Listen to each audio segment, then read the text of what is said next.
El video que estás a punto de ver es producto de una investigación que duró 6 meses, aplicando el método científico ya no tanto de las hojas, sino pasando de esas hojas a la práctica, de esa teoría a lo experimental, y que absolutamente fue complicado, absolutamente fue riguroso, absolutamente fue profundo, y te quiero compartir en este video. Te puede ayudar a ampliar tus conocimientos, te puede ayudar a ver cómo son estos ejercicios de investigación, cuál fue el método que se utilizó y ampliar un poco todo este conocimiento, todo este bagaje mental del que siempre intento aportarte. Sin nada más que decir, te dejo con la presentación final de mi proyecto y de mi trabajo de grado. Espero que sea de mucho enriquecimiento. Muy buenos días a todos. Entonces, mi trabajo titulado Actividad antiviral de los flavonoides contra astrovirus porcino, evaluación in vitro y predicción de mecanismos de acción mediante docking molecular. Mi tutor es Juan Carlos Ulloa Rubiano y mi cotutor es Juan Manuel Matiz González. Entonces, empezando con la problemática, encontramos que la diarrea postdestete causa una de las principales pérdidas económicas en toda la producción porcina, teniendo tasas de mortalidad que van entre un 15 a un 20% y afectando hasta el 50% de los lechones. Esos cerdos que sobreviven tienen efectos como lo son la deshidratación, la disminución del apetito, la alteración en la absorción de nutrientes y el retraso de crecimiento. Todo esto disminuye la eficiencia productiva de la industria porcícola. Esta problemática está relacionada principalmente con E. coli enterotoxigénica, sin embargo también se ha relacionado por infecciones únicas o coinfecciones con virus entéricos, como lo es rotavirus, coronavirus y en este caso el astrovirus porcino, que es el que se va a evaluar y el que se evaluó en la presente investigación, que es lo que genera principalmente vómito y o diarrea, y también por su paso a través de la barrera hematoencefálica se está estudiando su posible relación con el temblor congénito tipo A2. La carga viral es alta en lechones, que se entiende como lechones cerdos de 0 a 20 días. No obstante, aquí podemos ver, por ejemplo, una infección de astrovirus porcino. En este caso se evidencia una yeyunitis necrosante evidenciada por el desprendimiento de los enterocitos y una inflamación mononuclear leve. Aunque pueda llegarse a que este es un fenómeno aislado de un país, se ha notado que la prevalencia es a nivel global, evidenciándose, por ejemplo, en Croacia prevalencia es del 89%, en China del 81%,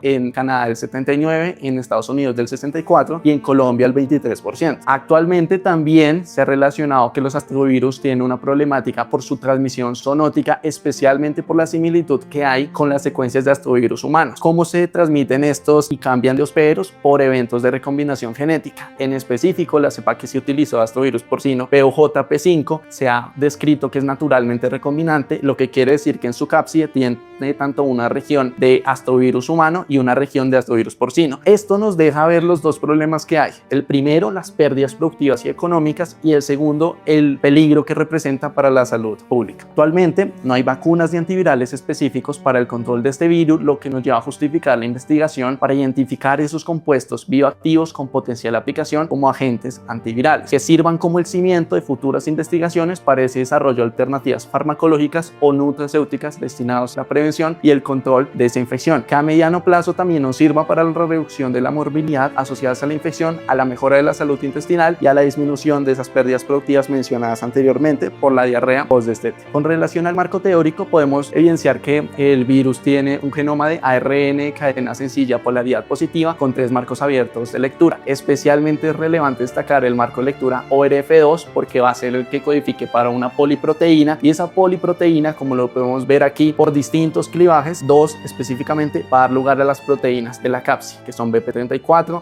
BP27 y BP25. Este virus infecta principalmente no solamente a enterocitos y a células intestinales, sino también se ha visto que tiene un tropismo específico por células de riñón, habiendo por ejemplo aislado la cepa de interés PUJP5 y propagado en la línea SK4. Esta línea son células de riñón obtenidas de un embrión de cerdo de sexo femenino. Como infecciones, cuando llega a la célula se puede ver un daño mitocondrial, causando por ejemplo aquí un cambio de la morfología, y los autores también mencionan que causa una hinchazón mitocondrial, una vacuolización, una ruptura de crestas y una reducción del potencial de membrana. Además, la infección del astrovirus porcino tiene un aspecto muy importante a resaltar: el aumento y la inducción del estrés oxidativo. ¿Cómo lo hace? Por medio de 2 mecanismos. El primer mecanismo es aumentando la producción de los mitocondriales. Aquí podemos ver la infección de 2 tipos de astrovirus porcino que después de las 12 horas, las especies reactivas de oxígeno mitocondriales son muy similares a las del control con un prooxidante, que es el peróxido de hidrógeno. Además de que aumenta las especies reactivas de oxígeno, también disminuye ese control natural de la célula produciendo moléculas de señalización antioxidante. Lo que hace el virus y lo que hace la infección es la degradación de estas moléculas, como lo pueden ser el NRF2 y la hemoxigenasa 1. Por lo que estos dos mecanismos resaltan la posible incidencia en el estrés oxidativo del astrovirus porcino. Por ello se destacan los flavonoides como compuestos, como metabolitos que sirven para contrarrestar ese estrés oxidativo y especialmente por sus propiedades antioxidantes, eliminando especies reactivas de oxígeno, deteniendo el ciclo celular, induciendo la apoptosis o disminuyendo la proliferación de células cancerosas, evidenciándose su actividad contra distintos tipos de virus. Uno de los antecedentes que tenemos es el estudio que se realizó anteriormente en 2015 por Telles, en el que se evaluó distintos extractos y fracciones de la planta Acrylocline bobotensis, que se vio que la fracción 1, como lo podemos ver aquí, evidencia un efecto virucida, que es un efecto directo antiviral. Con base en ello se caracterizó los componentes de esta fracción que mostró ese efecto antiviral, y los únicos componentes que se evaluaron que ayudan a reducir ese estrés oxidativo, por ejemplo, causado por el astrovirus porcino, son los flavonoides. A partir de ello se sintetizó, por ejemplo, el flavonoide X, que es uno de los flavonoides a evaluar en esta investigación. No obstante, también se evaluó la crisina, que es un flavonoide que pertenece al grupo de las flavonas, un compuesto hidroxilado con dos grupos hidroxilo, como lo podemos ver en la estructura, que se ha estudiado por sus propiedades especialmente antioxidantes, antiinflamatorias y neuroprotectoras. Aquí podemos ver un antecedente que nos identifica que, por ejemplo, concentraciones de 8 micromolar evidencian una reducción significativa del número de las unidades formadoras de placa con respecto al control cuando no se aplica ningún tratamiento, especificando que hay una detención del ciclo de replicación viral y la inducción de la apoptosis. Todo esto nos lleva a preguntarnos cuál es el efecto antiviral y el posible mecanismo de acción in sílico de dos flavonoides de interés contra el astrovirus porcino PUJP5, con un primer objetivo específico de determinar las concentraciones no citotóxicas de los flavonoides X y crisina para la línea celular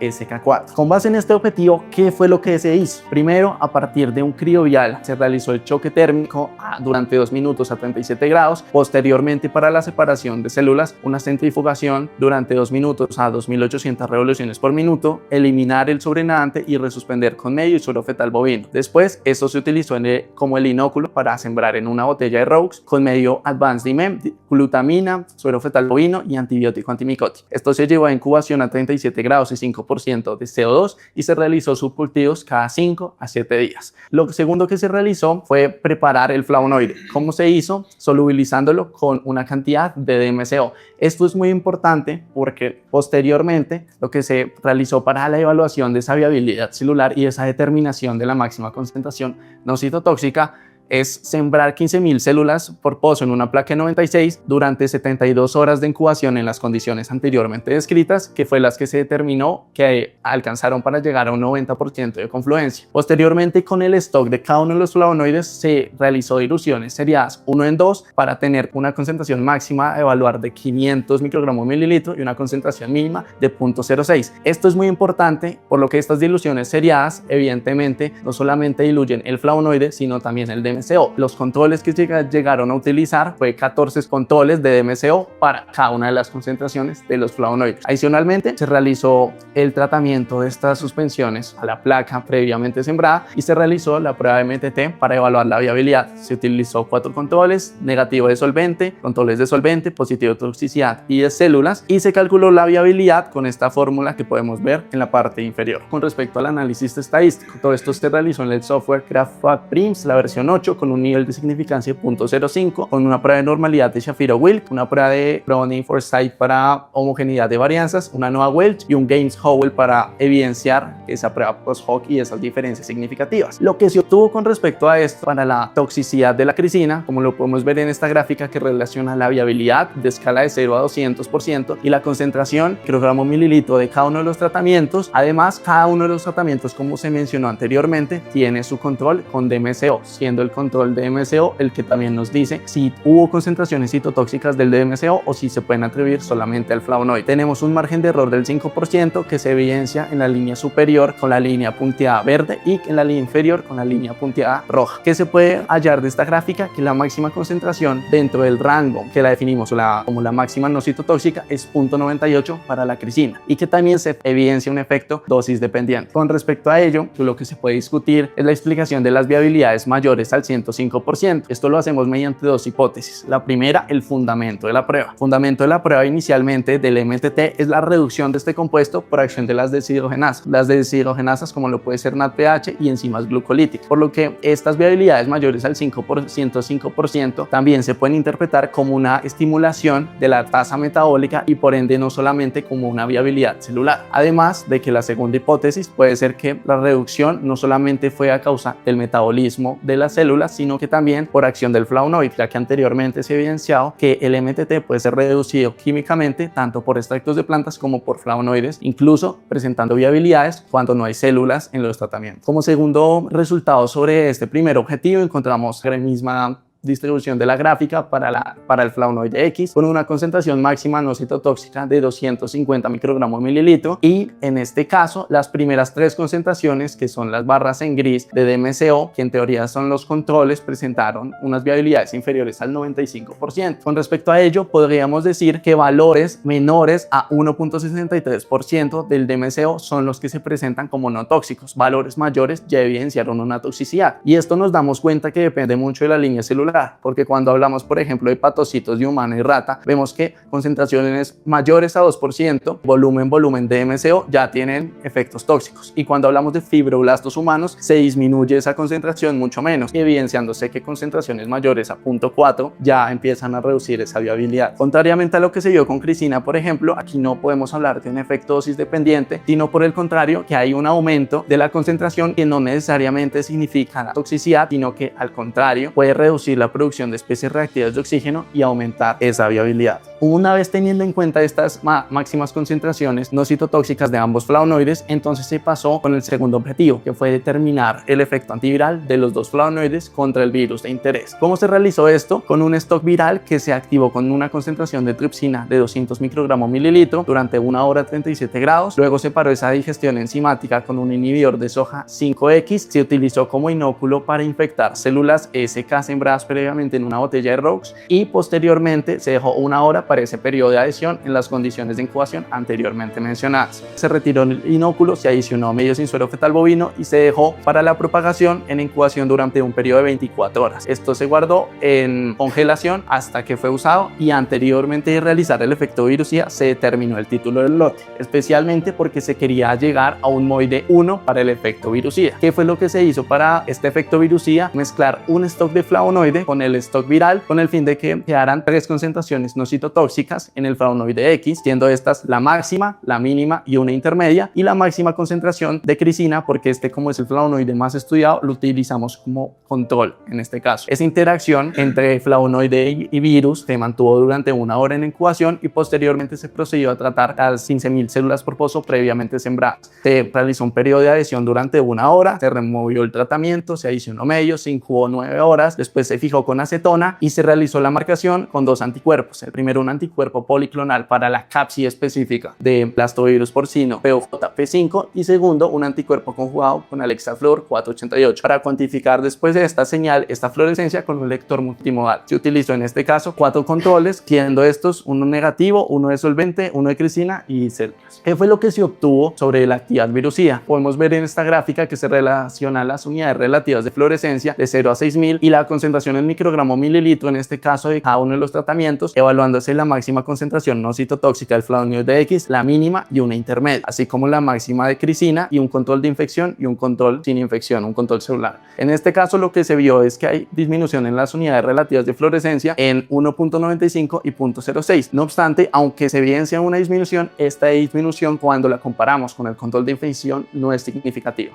¿Qué podemos interpretar de esto? Primero, que pudo haber una saturación debido al MOI que se usó, a la alta cantidad de virus, por lo que se puede generar una saturación viral que disminuye esa posible actividad antiviral por parte del flavonoide, por lo que también se sugiere que sería necesario tener en cuenta MOIs menores, por ejemplo de 0.1, para una mayor sensibilidad de la prueba y un posible efecto antiviral. Asimismo, aunque esta interacción no se dio con las proteínas estructurales, se ha evidenciado que, por ejemplo, la crisina puede interactuar con proteínas no estructurales, como lo son las replicasas, disminuyendo la expresión del genoma, afectando la formación de proteínas no estructurales e interfiriendo con la replicación viral. Por ende, principalmente por la hipótesis de la saturación que se pudo haber dado por la alta cantidad de virus, en este caso se quiso verificar si había una posible relación in silico. Con ello se procedió a realizar nuestro objetivo específico 3, que es evaluar la interacción in silico entre la crisina y la proteína BP27 y BP25, que son las proteínas de superficie. Dado que no se encontró complejos cocristalizados, entonces se realizó el modelamiento de proteínas estructurales con base en una secuencia de UniProt que codificaba para la poliproteína BP90 y que en esa misma secuencia ya estaban delimitados los residuos que codificaban para las dos proteínas. Posteriormente se realizó el modelamiento en los 4 servidores y se realizó la comparación de estos 4 modelos con los gráficos de Ramachandran. ¿Qué se obtuvo con respecto a este modelamiento macromolecular? Podemos ver este panel que evidencia la estructura 3D de las proteínas BP27 modeladas por SwissModel, por LTaser, por FIRE2 y por AlphaFold, y aquí podemos ver la tabla que relaciona los residuos que están en regiones favorecidas, permitidas, generosamente permitidas y no permitidas. ¿Qué podemos evidenciar para la BP27? Que AlphaFold fue el que presentó mayor cantidad de residuos en regiones favorecidas y no presentó residuos en regiones no permitidas. En BP25 se evidencia un resultado muy similar, siendo AlphaFold también la que presenta mayor cantidad de residuos en regiones favorecidas y tampoco presenta residuos en regiones no permitidas, lo que nos dice que para las dos proteínas de interés, AlphaFold 3 es la que muestra un mejor modelo para continuar con los análisis de interacción. Una vez teniendo en cuenta esto, entonces se obtuvo las estructuras de los flavonoides, tanto de crisina como de X, y se realizó un tratamiento adicionando hidrógenos polares, estados de protonación y ejes de rotación. Posteriormente, como se contaba con 2 plataformas para realizar este posible análisis de interacción, siendo una Doctor y otra AutoDoc-Vina, se quería evaluar cuál era la mejor y específicamente cuál era la mejor para cada estrategia, siendo la primera estrategia docking ciego para ver el bolsillo de interacción y docking localizado para predecir esa interfaz de interacción, esos tipos de enlaces o interacciones moleculares. Entonces se utilizó un control positivo basado en un complejo cocristalizado 7XAX y este complejo es de la proteasa del SARS-CoV-2 con bicaleína. Por ende, como ya se conocía el sitio de unión, se procedió a usarlo para validar cuál plataforma era mejor para el docking ciego y para el docking localizado. ¿Qué se obtuvo? Aquí podemos ver en esta figura que está el control positivo, la proteína del SARS-CoV-2, y podemos ver aquí los distintos ligandos. El complejo cristalográfico es el verde y el que más cercano está en ese bolsillo de interacción es el amarillo, siendo el amarillo el complejo predicho por Doctor. Entonces, como lo podemos ver en el rosado, es el complejo predicho específicamente por Autodoc, lo que nos llega a pensar que para esta estrategia de docking ciego, Doctor presentó una mayor predicción. Y para predecir la interfaz de interacción, se limitó este volumen de interacción a solamente el sitio que predijo Doctor y se realizó el análisis de las interfaces moleculares. Y podemos ver los resultados del complejo cocristalizado y comparándolo con los resultados de Autodoc y Doctor, las interacciones que más se asemejan con este complejo cristalizado son las de Autodoc, porque aquí podemos ver, por ejemplo, los puentes de hidrógeno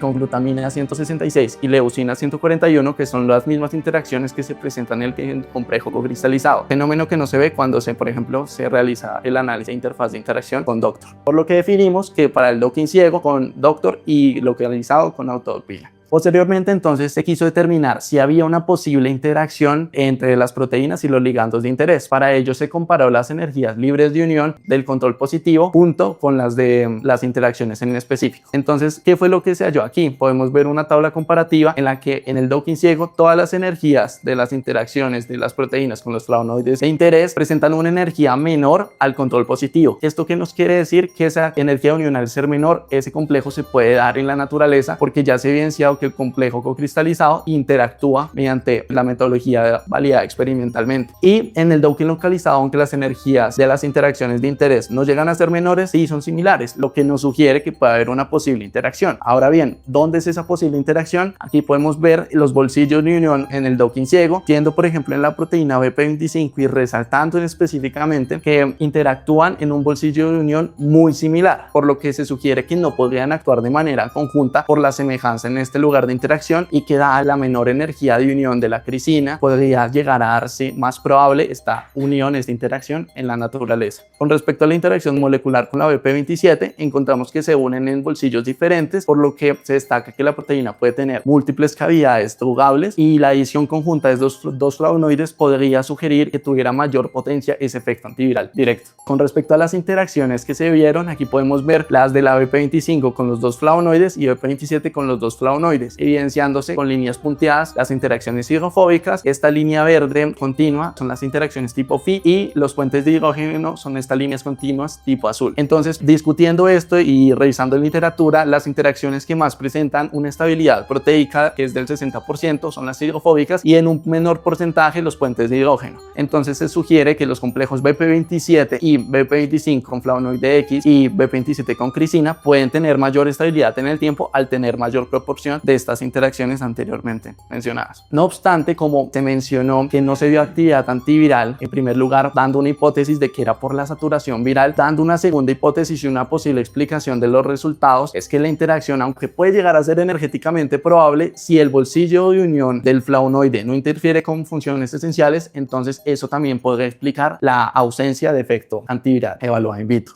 Esto nos destaca tres conclusiones principales. El primero son las concentraciones máximas no tóxicas, que fueron de 250 y 0.98 microgramos mililitro para el flavonoide X y la glicina. La segunda, que se observó que en los ensayos de actividad virucida hay un efecto antiviral, pero ese efecto y esa disminución no es significativa. Y el tercero, que los análisis de Duquesne molecular muestran que ambos flavonoides presentan energías de unión favorables con las proteínas estructurales, por lo que se sugiere que estas interacciones se podrían dar en la naturaleza. Como recomendaciones tenemos tres. Primero, complementar esta técnica de MTT con técnicas como tinción vital o ensayos de medición de ATP. La segunda, utilizar concentraciones de DMCO menores a 0.007% volumen para atribuir ese efecto antiviral directamente y únicamente al flavonoide y no a la concentración del DMCO. Y por último, con esa posible hipótesis de que puede interactuar con las proteínas no estructurales, pues sugiere que in vitro se podría realizar ensayos postinfección e in silico se podría realizar ensayos de predicción con proteínas no estructurales.